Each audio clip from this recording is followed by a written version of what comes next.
Good evening, folks. Yeah, put those up. That would actually help everything. So I have my spouse helping me with the light here. I know we have a lot of, there we go. That's very helpful. Thank you. This is Kevin Rice. I'm here to go through the Dreamer of the Dream. Hey, Chris, good to see you, my holy friend. And Aaron, bring me the iPad when you're online as well. Hey, Gail, good to see you as well. Tonight we are talking about the Dreamer of the Dream, okay, from A Course in Miracles, using Lesson 15, Lesson 23, and Chapter 27, just excerpts from it, okay? And so if you have any questions about this, don't hesitate to ask me. My iPad is available here. Thank you so much for that. And any questions that you have, I have it right here. And we can go through this together, okay? And before I want to say a few things. First of all, I do have a group discussion here in West Palm Beach this Saturday at 1 p.m. to 2:30 p.m. Hey, Alvaro, good to see you. Going through the Way of Mastery this Saturday at 1 o'clock. And the Way of Mastery is a wonderful representation of A Course in Miracles. It just really is a wonderful way of really communicating the principles of A Course in Miracles. I want to use this as well as my book, the A Course in Miracles, based on the handwritten notes of Helen Schucman. And so all of the details about my group discussion is at 1 o'clock. Hey, Don. Hey, Marley. Good to see you here.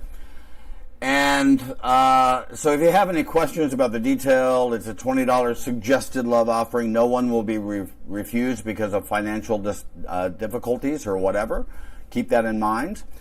And so that's this Saturday in West Palm Beach.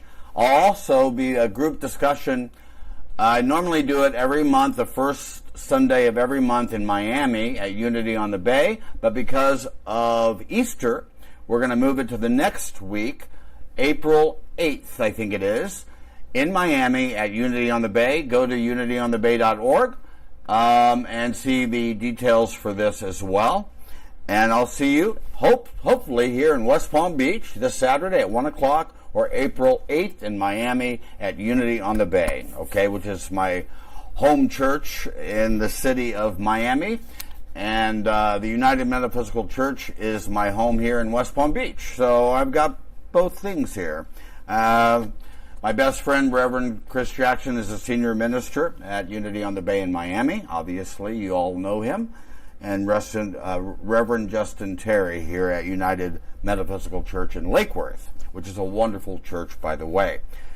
Secondly, I do a lot of counseling. So if you have counseling, folks, I'm the guy that you need to call, okay? Kevin in Miami at gmail.com for those in Miami or South Florida, or choose once again at gmail.com.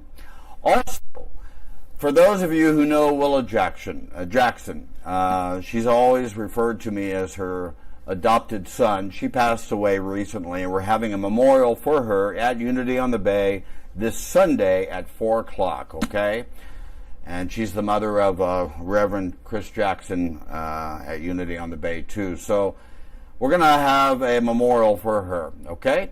So if you love her, which I do immensely, just join us on Sunday at 4 o'clock at Unity on the Bay. I think I got everything right. So I hope that I can go through A Course in Miracles with you, talking about the dream of the dream. That you are the dreamer of the dream, not the dream itself. And there's a huge, big difference between those two postures, those two premises and our attitudes and our belief system in this world. And you can have a better experience in this world by acknowledging who you are. That you are as God created you and not what you made of yourself. Okay? You're not an image. You are the love of God incarnate. You are the Christ incarnate. And when you know that, oh my God, your world begins to change almost instantly, okay? Before we delve into A Course in Miracles based on the handwritten notes of Helen Schucman. Let's just take a deep breath together, okay?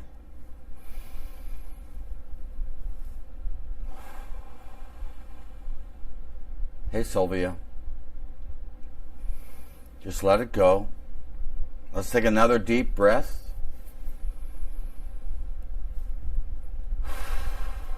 And we release the past. We release the future too. And we enter into the abode,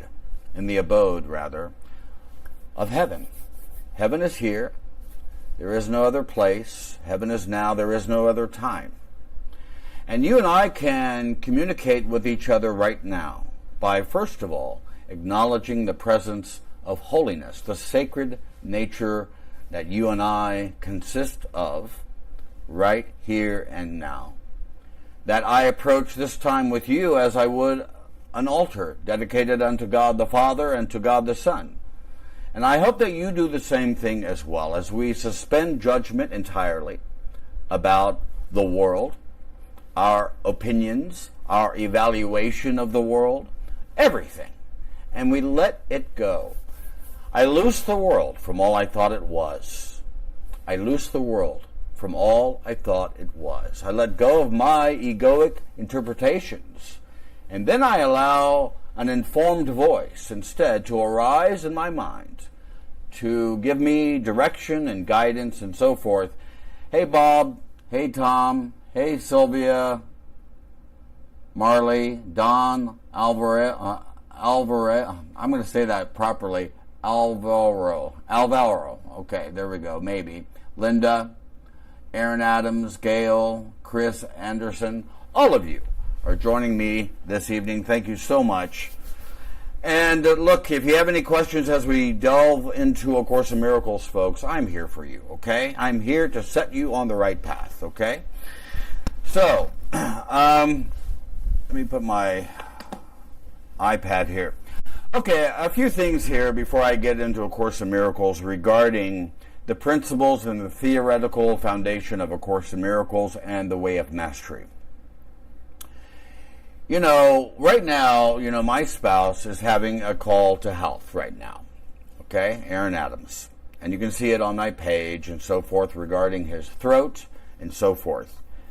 And, of course, I obviously enfold my spouse with compassion, with innocence and love. He is as God created him, 100%. And my default prayer for him always is, help me to see my brother Aaron as he is. In other words, that I want to anchor my spirit, my attitude, my belief system to his reality as well as my own, okay? In other words, I'm not going to identify or side with any images that his mind produces or the images that my mind produces either, okay? And we're going to go into it very specifically, you and me, okay? So there is a proper way of really perceiving your brother or your sister, whether they're having a call to health or a call to abundance or a call to mental health, whatever.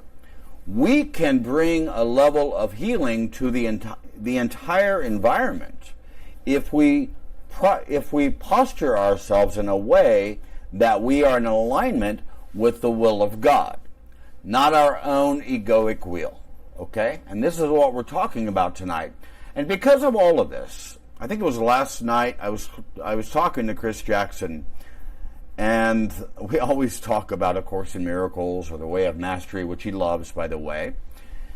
And I said to him, hey, I said, I'm reading the section from A Course in Miracles, The Dreamer of the Dream, from chapter 27, from A Course in Miracles, based on the handwritten notes of Helen Schucman. And I said, as I'm looking at my interaction with my spouse and his call to health and my own personal challenges as well, I have to remind myself constantly that what we are discussing here are dreams. Dreams. A dream state. And when we understand that we are not just the dream that we are experiencing here, but that we are the dreamer of the entire dream. Okay? So, as I talked to Chris, I said, okay, look, I'm looking at this event with Aaron and so forth, and the events happening politically, how our president is comporting himself in time and space, which is an opportunity. And I had to say to Chris, I have to remind myself, like last night, if I had a dream in which I was experiencing a war or on a battlefield in a sleeping dream state, and then in that state I understand that I am in that moment having a lucid dreaming state. In other words, I was becoming aware in my sleeping dream that I was dreaming a dream. And when I understood that I was the dreamer of the dream, then my interaction with the entire dream begins to change, because I no longer have to attack the dream or improve the dream to be at war or on a battlefield in the dream state, but to accept 100% responsibility that I produced the dream in the first place. I have done this thing, and it is this that I will undo. And the way that I can begin to awaken from the dream state is to understand that I'm the dreamer of the dream, not just a participant within the dream. But that in that dream state, being a lucid dreamer in that moment, I can understand that what I'm dealing with is not things or events or circumstances, but what I am dealing with is an idea that I placed within my own mind, and I'm going to see it, the reproduction of it, in my sleeping dream state. Do you all get this, folks? I hope that you are getting this. And so when you understand that you're the dreamer and not the dream, then it begins to change immediately. Okay? So I'm here to answer any questions that you have about this. And I love you so much, okay? And if no one has told you today that they love you, allow me to be the first. I love you so much, and you are pure light, okay? So let's begin. So lesson 15 of A Course in Miracles. It starts with, my thoughts are images that I have made. My thoughts are images I have made. It is because the thoughts you think appear as images that you do not recognize them as nothing. You think them, and so you think you see them. This is how your seeing was made. This is the function you have given your body's eyes. It is not seeing, it is image making. It takes the place of seeing, replacing vision with illusions. Now it's talking there when it says, it is because the thoughts you think appear as images that you do not recognize them as nothing. So let's just talk about that just a moment here. I think 2 weeks ago I taught a lesson with you. You can watch it on our website, the Academy of Spiritual Awakening.org. And by the way, thank you, for those of you who has donated to the Academy of Spiritual Awakening.org. It really does help us to extend and express the good and the holy and the beautiful. So thank you for that. So you can see the video, The Nothingness of Something, on our website. And it really talks about how we can bring ourselves to what we call the 0 point. To see the nothingness of the image making that is processing in our minds and is reflected in our world, and how to reduce the level of anxiety and resistance that we bring to the people and the events and circumstances that arise in our field of awareness, and to see it differently. And by seeing it differently, by choosing once again, we can enfold it with reality instead of perpetuating the state of illusions and hallucinations and fallacies and phenomenon that is arising in our field of awareness. Okay? So, that's what it said when it says you think, the thoughts you think appear as images that you do not recognize them as nothing. It's nothing because you're doing it within a dream state. Look, I had a dream last night with a friend in Miami, Marcio, for instance. We had a dream together, okay? It was a sleeping dream, and we were in a party, okay? Now, when I woke from that sleeping dream, did I look at it and say, oh my God, that was real? No. I had to recognize in that moment that it was not true. It was not real. It was merely an hallucination that I was entertaining in a sleeping state. The same is true about our waking state as well. And I can call it as well as the living dream as well, okay?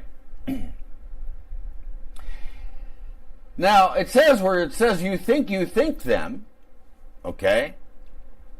The thoughts of the image, and so you think you see them. You think that you see the images outpictured in the world. There is the cause and effect relationship that I'm talking about here.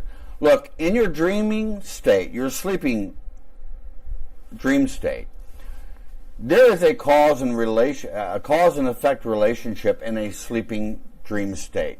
You think about a person, and then you have a dream about that person, and you're at a party with them. Okay? The same is true about our waking sleep state as well. It is a cause and effect relationship that itself is an hallucination. But we have to be aware of it, and I've said it repeatedly, and I'll restate it over and over again. Every thought that we think, that we harbor, that we give our attention to, that we give our power to, and energy to, it will manifest itself in the dream state here in time and space. You're going to see it in 3D Technicolor. Okay?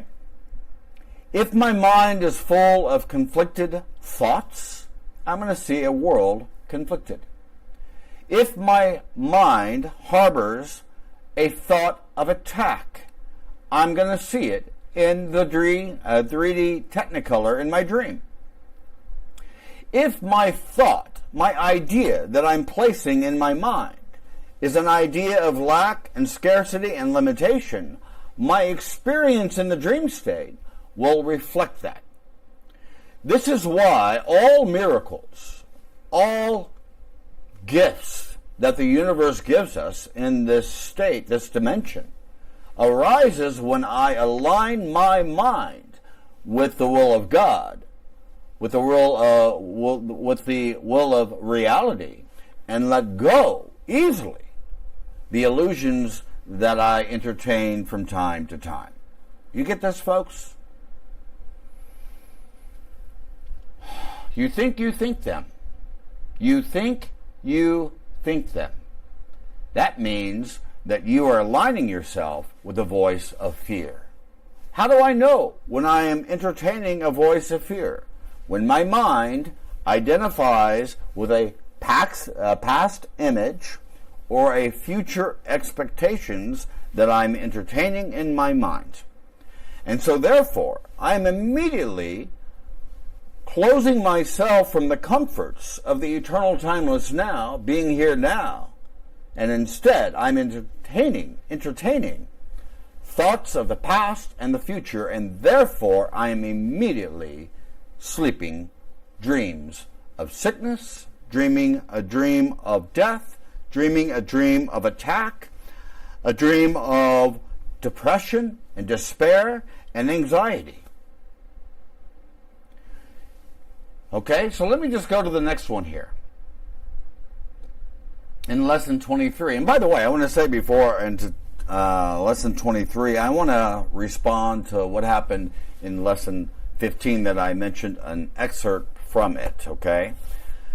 When a student of A Course in Miracles arrives every day to lesson 15. There's 365 lessons in A Course in Miracles. And they do one lesson every day, right?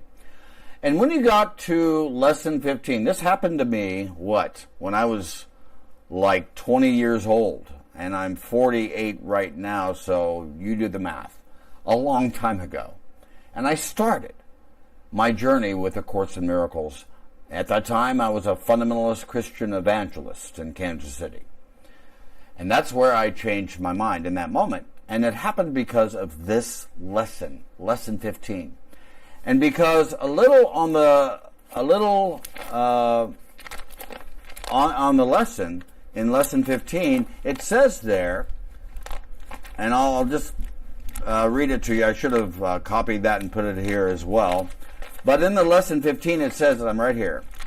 Here we go. As we go along, okay, let me just go to the paragraph before. This introductory idea to the process of image making, which you call seeing, will not have much meaning for you. You will begin to understand it when you have seen little edges of light around the same familiar objects that you could see about you. That is the beginning of real vision. You can be certain that real vision will come very quickly when this has occurred. As we go along, you may have light episodes. They can take many different forms. Some of them are quite unexpected. They can take many different forms. Do not be afraid of them. Okay? Hey, Lewis. Good to see you. Hey, Michael. Good to see you as well. Hey, Babadis. Good to see you as well. Now, the reason I'm mentioning this is because this is the first time I went through A Course in Miracles, the lesson. And I did this 2 days before I read this lesson, lesson 15. I was in a church in Kansas City with my dear friend Chad, okay? I think I was 20 years at that time. And the church was going on, and my friend, who's a minister, a fundamentalist Christian preacher, was speaking, and in that moment I was trying to suspend judgment about this person, what he was saying about hell and guilt and shame and blah, blah, blah, blah, blah. And then out of the blue, a light just filled up the room entirely. And when that occurred, I turned to Chad and I said, "Whoa, did you just see that?" And he said, No, what are you talking about? So I stopped my mentality in that moment, my chatter. And then it happened again. The whole room was filled with a brilliant light. And then I didn't say anything to my friends because nobody else was seeing what I was seeing. And then at home, in the car, I was listening to opera at that time. And it happened while I was driving. And I had to pull over and just sit there and go, what in the world am I experiencing right now? I thought maybe I should go to the doctor or something. And then 2 days later, I read lesson 15. By this time, you should see light episodes. And that is exactly what I experienced. And that was evidence to me that I was on the right path. I was on the right path, okay? I want to restate this one more thing, and I said it last week, I'm going to say it again. You don't have to be afraid here, okay? If you understand that you're the dreamer of the dream, you're not going to be uprooted, okay? Your identity is not going to be extinguished from this world, okay? But you are going to have a gentle and a gingerly way of seeing the world differently, okay? You're going to see what you have made in your mind that we call an image that is surrounded with images of darkness and fear and anxiety and confusion and conflicted feelings and emotions and so forth. But you can choose again. You can unfold and you can enfold and cover those images with the light of God and the love of God instead. And then you have what A Course in Miracles refers to as a happy dream. A happy dream in which you begin, in other words, you begin to seek only the kingdom within. And when you seek first the kingdom within, then all of these other things that you've been seeking for in the past begins to come to you without your effort, without your striving, without your struggle. You rest in God. You recline in reality. And because of that, you can look back at your dream and go, oh, okay, it's not a big deal. It's not alarming. It's not disturbing me. It's not removing my connection with my source, my Father. I'm not going to remove it from my interpersonal relationships with my spouse, my mother-in-law, my family in Kansas City, my best friends in Miami. All of it is fine. It's fine. And we can communicate from a posture and a premise of wholeness, completion, instead of attaching ourselves with that holy, illusory wisp of the separation. The fallacy that you and I are separate from each other, the fallacy that we are separate from our Creator. And we're not. We're not. Okay. So, let's go to lesson 23, right? All right. I hope everyone's doing everything. Nobody has any questions so far. And I'm going to hit a love from Aaron Adams. I know he loves me. He doesn't always hit me love, but I just hit that for him. Okay. Lesson 23, okay? The world you see is a vengeful world, and everything in it is a symbol of vengeance. Each of your perceptions of external reality is a pictorial representation of your own attack thoughts. Excuse me. One can well ask if this can be called seeing. Is not fantasy a better word for such a process, and hallucination a more appropriate term for the result? Okay. So as we read this excerpt from A Course in Miracles, I want to say this as well. I am as God created me, and not what I made of myself. And this is what A Course in Miracles is referring to here. The most important statement that you could repeat to yourself over and over and over and over again when a temptation of lack, limitation, fear, attack, and so forth, you can remind yourself of your reality by saying, hey, whoa, I am as God created me, and not what I made of myself. I am not the images that my mind is producing and projecting itself into the stream state. I can align my mentality, my attitudes, my belief, and identification with my reality, which is God. I am as God created me, and not what I made of myself. You see this? So it says that this is a world of vengeance, of attack, of being on the battlefield, at war with the world all the time. But the whole fallacy of the separation is the first step into the stream state, is where you and I believed for even a second the laughing modality, the thought, the idea that you and I are separate from each other. Right now, I've got two people here, Kathleen and Aaron Adams with me right now, and my dog, Leo, and we are exchanging, and two cats too, we are exchanging molecules between each other. Okay? And I invite you to go to my page. By the way, there's like a 3 or 4 minute video of why the separation, or rather our connection with our world, with our source and everything, is a scientific fact, okay? And it's a wonderful video there. And so I invite you to watch it after this Facebook Live here.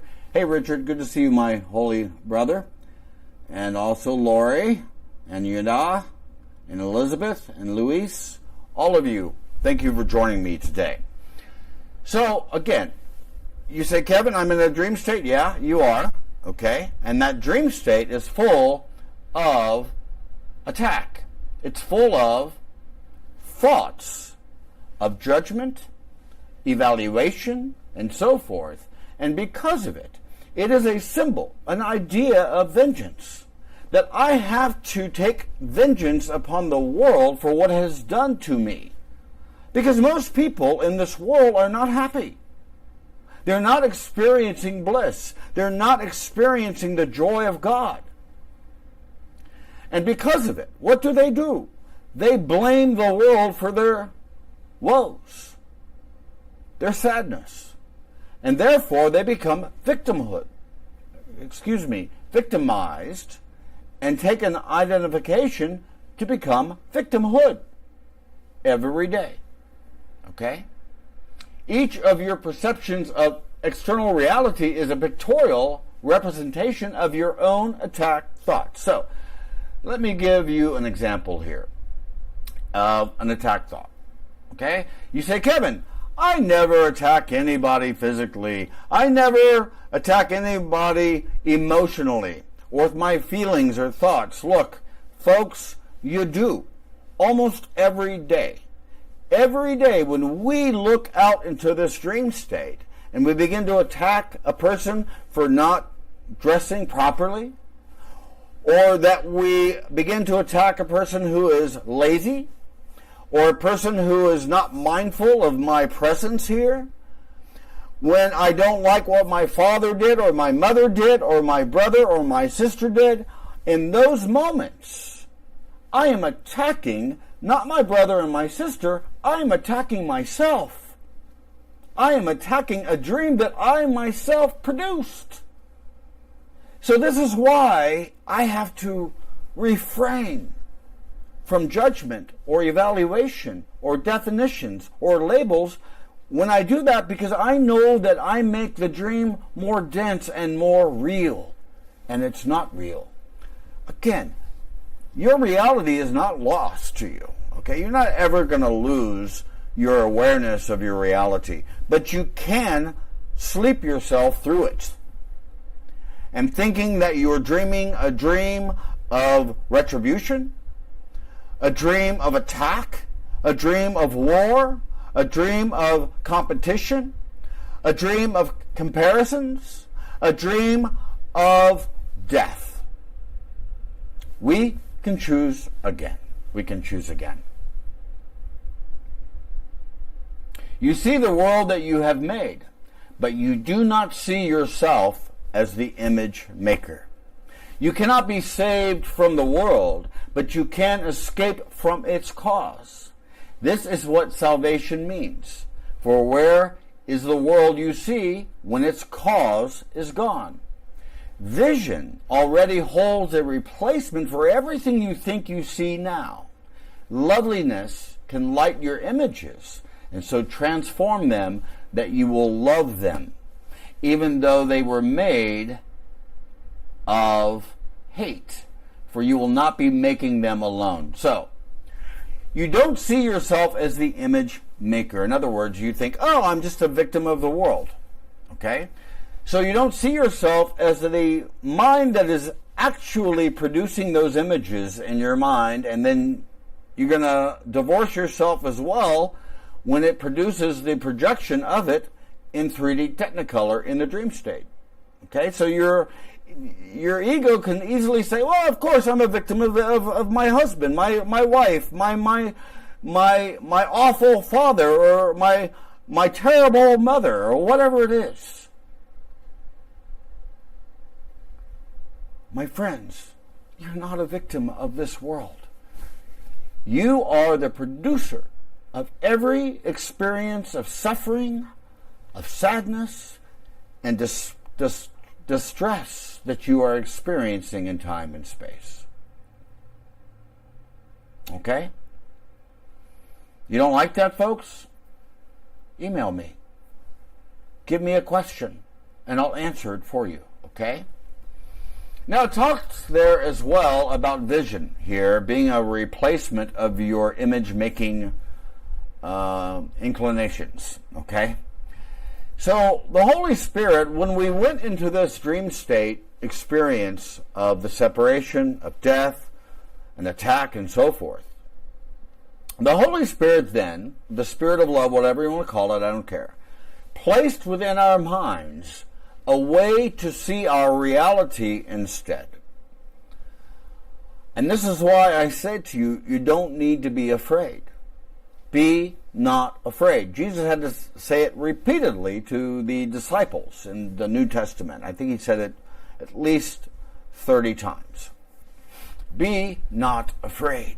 Be not afraid. You're safe right now. You're safe right now. Okay? So let go of the future and the past and your worries and so forth. And just sit here in the eternal timeless now with me. Right now. Okay? So what is the difference between vision and your image-making temptations? Okay? Vision begins to occur in your mind when you begin to attach your mind to reality. How do you do that? Well, let go of the first illusion that you have accepted in your mind right now. The separation. The separation. How do I exercise myself in this process? It's easy. All I have to do is remove the gap, the mental machinations, the gap that I produced in my mind, the gap between me and you, the gap my mind produced, thinking it is separate from my source and separate from you. All I have to do is to say, oh, I see that gap I produced, I call the separation, and then I can set it aside. And I will not look there, because I know that these images are not true. And so what do I do with these images that are not true? I dismiss them. As I would dismiss an individual who's ranting and railing against the world. What do I do when they do that? I can see it for what it is. A gnat shouting in empty space. A shadow cast upon the wall. That's all it is to me. This is how Jesus experienced himself as a Christed individual, is when he understood the level of illusion that he was having to interact with. And when he understood that all he had to deal with is the realization, the revelation that occurred to him, then he was awakened. And so was Buddha, and so was Gandhi, and so forth. And anybody else who attaches themselves to the lineage that what I like to call Peter. Peter is not a person. It's not a being that I'm talking about. It's a lineage that has been going through the course of our entire existence. And I say Peter for this reason. Jesus himself, with Peter, called him Peter, okay? Upon this rock will I build my kingdom on it. And what is Peter? Peter, the rock, is the cornerstone, the foundation of the entirety of our religion, okay? The golden rule, loving others as we want to be loved and loving God with all of our heart, soul, and strength. And Jesus said, do this and you will live forever. You will live forever because you then identify yourself not with the temporary existence of the ego, but with the eternal nature of who you really are. Would you rather spend your life being little and small instead of to accept the grandeur and the majesty that has already been given to us? Folks, what we have done when we entered into this dimension is to throw our treasure away. We threw the kingdom of God away, and because we did it, we immediately slipped into a dream state. of the separation, of attack, of survival, and so forth. But we're better than that. We're better than that. We can choose again. Wow. What a wonderful, wonderful dream. A happy dream that we are experiencing with each other. I'm here to awaken to the reality. I am here to awaken from the illusion of separateness that I myself have produced in this world. So I'm not placing my attention on the intricacies of the dream, because when I do that, it hides the nothingness of the dream from me. In that moment, I think that what I am interacting with is real, and it's not real. Okay? So we have to attach ourselves to the lineage of completion, of oneness, of the kingdom. Okay? That is where identification begins to occur. Now also, from the Dreamer of the Dream, chapter 27, section 9, from A Course in Miracles here. Right here. A Course in Miracles based on the handwritten notes of Helen Schucman. Of one thing you were sure. Of all the many causes you perceived as bringing pain and suffering to you, your guilt was not among them. Nor did you in any way request them for yourself. This is how all illusions came about. The one who makes them does not see himself as making them, and their reality does not depend on him. So because of that, this in the dream state then begins to perpetuate what in our dream to make it more real. It is guilt. Okay? So in the dream state, I see myself as doing something that was awful, for instance, and because of it, through my own guilt, my own self-attack, I am making the dream more dense, more serious, more alarming, more disturbing by doing it. By allowing the guilt, which is the glue that keeps time and space together. When I uproot the guilt, then I can have an experience instead of innocence in me and in you as well, and all of my brothers and sisters. So I can dismiss the images that I have been making and seeing in time and space, and I can dismiss the images that you are making too, and step beyond it to the reality that you and I really understand ourselves as knowing each other as God, the beings that God has created us to be, and not the images or the interaction with the images we produce in time and space. Guilt is the most unproductive emotion in our world. When I see the hallucination of the separation, the first step, I think in that moment that I am alone. I'm alone. I'm without a help in times of need. And because of it, I begin to enter into an experience of condemnation and so forth. And because I produced an image of another entity here, then I begin to attack it, to judge it, to evaluate it, and so forth. And therefore, I begin to deepen the density of the dream that I am experiencing.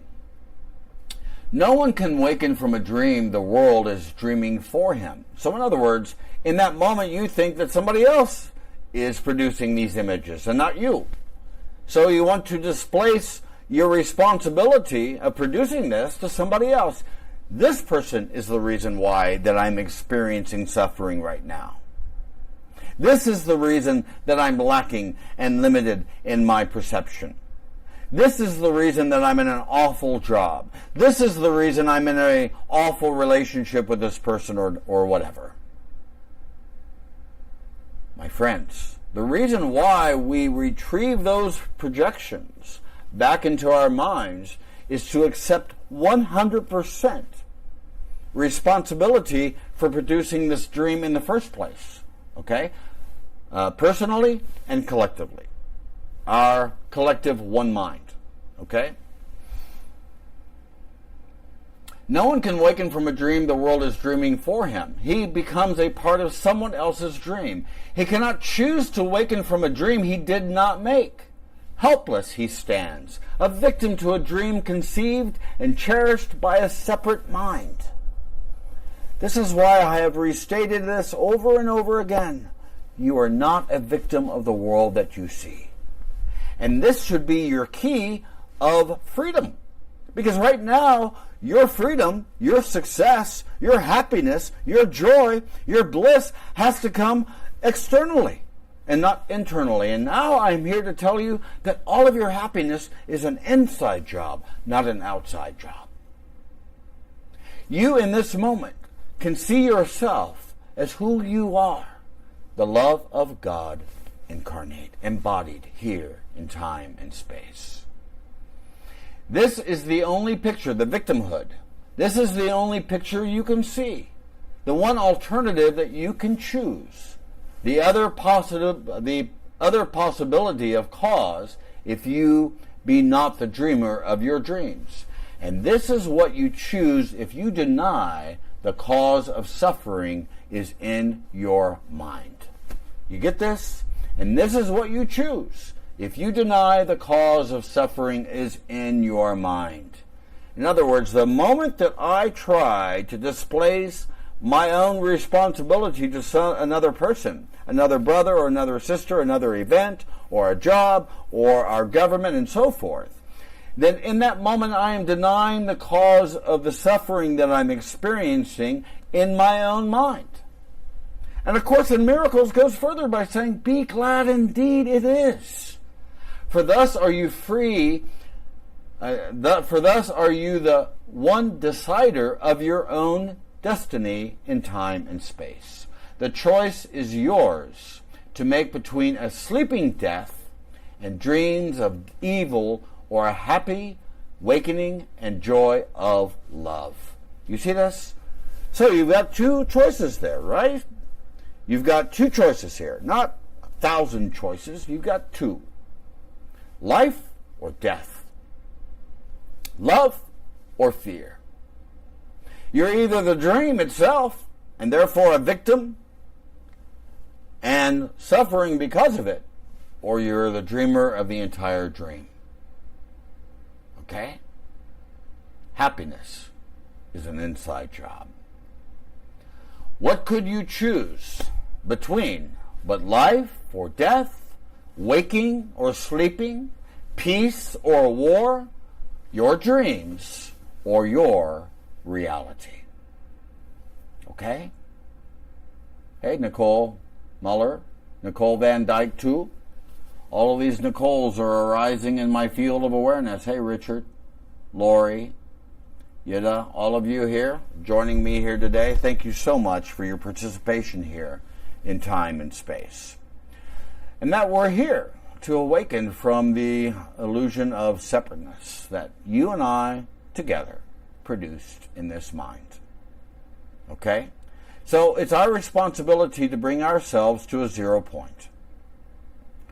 To reduce the level of seriousness we bring to an event, a situation, to what it is, 0 point. To understand the nothingness that we are interacting with in this moment. Now, it's easy to just dismiss this whole thing. Fine. But this is not the world that God created at all. God is as incapable of creating the temporary as the ego is incapable of creating the eternal. Remember that with me. What God has given to you is eternal, cannot go away, okay? It was never born, it will never die. It is an eternal presence of love given to you. And I'm asking you not to throw it away by playing and dancing in the darkness of death that we call the dream of separation. But to have a resurrection moment by understanding that your being, your identity begins to flourish and arise in your mind when you yourself begin to operate not with the past and the tools of the separation or the future, but to live and move and abide here and now in the kingdom. And the way we know that we are in the kingdom, because even using images in this dream state will have a light of heaven upon it, a reflection of heaven descending upon us and hovering over us and protecting us and giving us guidance and protection and so forth. And that's the way we do. One of your automatic default should be, whenever temptation of fear or death or alarm or disturbance or anything that is arising in the field of awareness, you can respond immediately from A Course in Miracles to say, hey, the kingdom is perfectly unified and perfectly protected, and the ego will not prevail against it. Let me say it again. The kingdom is perfectly unified and perfectly protected, and the ego will not prevail against it. That means you and I, when those egoic voices and images begin to arise in our mind, we can not see it there because it is not there. I will not look there because I know that these are images that do not exist at all. My own desire here is to understand the kingdom. And by the way, Saturday here in West Palm Beach from 1 to 2:30 p.m., we're going through the Way of Mastery lesson. I think it is 5. The kingdom, the keys of the kingdom. Okay? There's 5 of them. And we're going to go through it this Saturday, and I hope that you can join me if you are in the region in South Florida here. And again, we're going to end this interaction with each other right now, but I just want to restate to you that I'm here to express the good, the holy, and the beautiful. I am not here to make you afraid.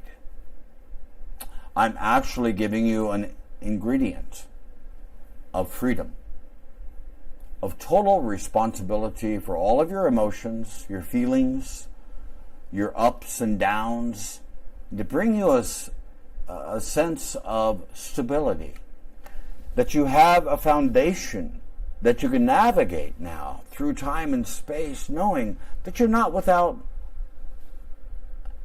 help in times of need. You're not without your source. You're not without your brothers and sisters. I'm here through my counselings with people in Miami and here in West Palm Beach and Fort Lauderdale. Okay? All of those opportunities, those sharing with my brothers and sisters, is an opportunity to let go of the littleness, the smallness of the voice of fear, the ego, and to accept for themselves, and in agreement with me too, accepting that God has created us as we are and not what we made of ourselves, not the images that we produced in our mind. This is what A Course in Miracles is all about. This is what the Way of Mastery is all about. Allowing. I'm allowing everything that is happening in the dream state to occur because I have produced it. It's an effect. There it is. I can't be at war with it. I can't attack it. I can't correct it or anything. This is what I produced.